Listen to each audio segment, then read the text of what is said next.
हिजाब न करें, फिर ये कहा कि नहीं आप हलाल गोश्त न खाएं, झटका ही खाएं, फिर ये कहा कि आप मस्जिदों के ऊपर झंडे गाड़ें, फिर ये कहा कि आप कि लड़कियों के साथ खुलेआम हम बलात्कार करेंगे। क्यों ये कहना चाहते हो कि तुम मर चुके हो?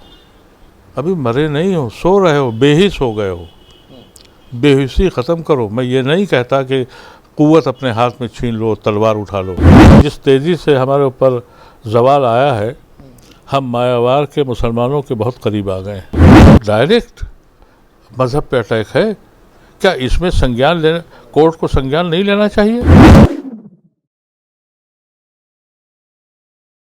देश के कई राज्यों में इस वक्त हालात काफ़ी ख़राब चल रहे हैं और कहा जा रहा है कि ये तमाम चीज़ें जो देखने को मिली वो नवरात्रे के बाद जब रामनवमी के जुलूस निकले तो उनमें किस तरह से हिंसा बढ़ गई, उसके बाद से हालात लगातार ख़राब हो रहे हैं। क्योंकि पहले तो आप, लेकिन ये तो यकीनी तौर पर शरीयत में डायरेक्ट मुखालफत का मामला है। इसीलिए मैं कहता हूँ कि सर जोड़ के बैठिए और सारे मुसलमानों से अपील करता हूँ, क्यों ये कहना चाहते हो कि तुम मर चुके हो? अभी मरे नहीं हो, सो रहे हो, बेहिस हो गए हो। बेहिसी ख़त्म करो। मैं ये नहीं कहता कि कुव्वत अपने हाथ में छीन लो, तलवार उठा लो। नहीं, कॉन्स्टिट्यूशन ने जो तुम्हें दिया है, हालांकि कॉन्स्टिट्यूशन का तो इस मौजूदा सरकार ने बेड़ा गर्क कर दिया है, लेकिन अभी कॉन्स्टिट्यूशन के बहाने इनको दिखाओ, अदालतों को बताओ। और ये तंजीमें जो हैं इनकी ज़िम्मेदारी बनती है, मिली तंजीमें हों या सियासी, वो तंजीमें जो अपने को सेकुलर कहती हैं। हालांकि वो सब एक्सपोज हो चुकी हैं कि वो सेकुलर सिर्फ वोट हासिल करने के लिए हैं, लेकिन हम पे जो बीतती है उसके लिए खड़े होने को तैयार नहीं है। इसीलिए मैं बार बार कहता हूँ और मैं कोशिश भी कर रहा हूँ कि इस महीने के आखिर में कोई तारीख़ तय हो जाएगी, फाइनल 29, 30 या कोई भी तारीख़। मैं चाहता हूँ पूरे हिंदुस्तान के दानिश्वर बैठें और वो दानिश्वर जो मुख्तलिफ़ पार्टियों में हैं वो भी बैठें कि पार्टियों की जिम्मेदारी अलग है, लेकिन तुम्हें बहैसियत इंसान के, बहैसियत मुसलमान के, बहैसियत एक शहरी के तुम्हारे ऊपर जिम्मेदारी बनती है। इस ज़मीन पर ऐसा अजाब आ जाए और लोग खामोश हों, ये तो मुर्दा कौमें ही बर्दाश्त करती हैं। अदीब साहब, आप मुस्लिम तंजीमों को लेकर सवाल उठाते हैं, पहले भी आपके वीडियोस सामने आए कि आपने मुस्लिम तंजीमों को लेकर काफ़ी सवाल उठाए, लेकिन मुस्लिम तंजीमों का तो डेलीगेशन भी वहाँ पहुँचा, मौके पर जाकर तमाम चीज़ों का जायज़ा भी लिया। कहाँ गया? ये अजमेर गए हैं, करौली गए हैं, यानी राजस्थान, कांग्रेस की सरकार जहाँ है, हाँ वहीं गए। वहाँ गिरफ्तारी नहीं होगी। तो वहाँ बड़ा जुल्म तो वहाँ हुआ है राजस्थान में। ये कानून भी राजस्थान में पास, वो मध्य प्रदेश में पास हुआ, वहाँ भी जाना चाहिए ना उनको। लेकिन कोशिशें जारी हैं उनकी जाने की। कोशिशें जारी, मुझे नहीं मालूम है, अगर है उनकी जिम्मेदारी है, उनको जाना चाहिए और उनको मुसलमानों के साथ जो हो रहा है उसके लिए आगे आना चाहिए।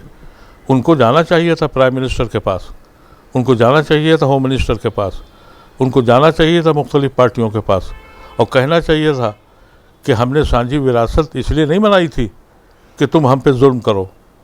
हमने तो नहीं मालूम कि अभी कोई गया है। ये तो हमारे ऐसे लोग जो जिनका न कोई आगे है न पीछे है, जब उनके सीने में दर्द उठ रहा है, एक रिक्शा चलाने वाले के सीने में दर्द उठ रहा है, तो जमातों को जाना चाहिए। मुझे नहीं मालूम है, मुझे आपने खबर दी है, मुझे कल आज अखबार में उर्दू के पढ़ा भी था मैंने कि वो राजस्थान गए। मुझे तवक्को ये थी कि वो राजस्थान में दंगा हुआ है, वहाँ जाएंगे और सबसे पहले वो जाएंगे। सबसे ज़्यादा जुल्म हुआ है इस वक्त मध्य प्रदेश में। वहाँ घर के घर उजाड़ दिए गए, जो का कानूनी नहीं है, जिसका अख्तियार नहीं है किसी आदमी को। जमहूरी मुल्क में आप किसी का मुल्क घर तबाह कर दे और कहें हमने ऑर्डर कर दिया, यहाँ से पत्थर आया था। ये बात तो बाद में तय होगी कि पत्थर किसने फेंका, या फेंका था या नहीं फेंका था, लेकिन आपने घर तबाह कर दिए। वो घर जो खुद गवर्नमेंट ने अलॉट किए थे, उस पर बुलडोज़र चला दिया। अभी तक तो कोई गया नहीं। आपकी तरफ से क्या मुहिम शुरू की जा रही है? मैं तो सिर्फ इसलिए कहता हूँ, मैं तो मायूस हूँ सेकुलर पार्टियों से भी और दूसरे लोगों से भी। मैं चाहता हूँ कि हर कौम को संभालता है उसकी, जो उस कौम में जो दानिश्वर हजरात होते हैं, उनके कोई भी फिक्र हो, अगर वो दानिश्वर है उसके पास कोई सलूशन ज़रूर होगा। तो मैं ही चाहता हूँ कि पूरे हिंदुस्तान के दानिश्वर बैठें और जिनको ये फ़िक्र है कि उनकी आने वाली नस्लें इस मुल्क में कैसे ज़िंदा रहेंगी। मैं समझता हूँ कि जिस तेज़ी से हमारे ऊपर ज़वाल आया है, हम मायावार के मुसलमानों के बहुत करीब आ गए हैं, क्योंकि कोई आपके साथ खड़ा नहीं हो रहा है। अगर दानिश हज़रात आएंगे, वकला आएंगे, जजेस आएंगे, तो कम से कम जुडिशरी के तो कान खड़े होंगे, उसको तो सुनाई पड़ेगा। अभी तो जुडिशरी भी खामोश खड़ी है, उसको दिख ही नहीं रहा है ये क्या हो रहा है। एक रिक्शे वाला समझ रहा है, जिसके पास न टेलीफोन है और न टेलीविज़न है और न मॉडर्न इक्विपमेंट्स हैं कि वो समझे, लेकिन उसको मालूम ही ये हो रहा है। और सुप्रीम कोर्ट को, हाई कोर्ट को नहीं पता लग रहा है कि क्या हो रहा है। तो डायरेक्ट मज़हब पे अटैक है। क्या इसमें संज्ञान लेना, कोर्ट को संज्ञान नहीं लेना चाहिए? आप बताइए। लेकिन कौन सी तंजीम है जो इस पर लड़ाई करेगी? एक तंजीम हुआ करती थी पहले, वो नाम था उसका मशावरत, ऑल इंडिया मुस्लिम मशावरत। वो कहीं दिखाई पड़ी आपको? है कोई तंजीम?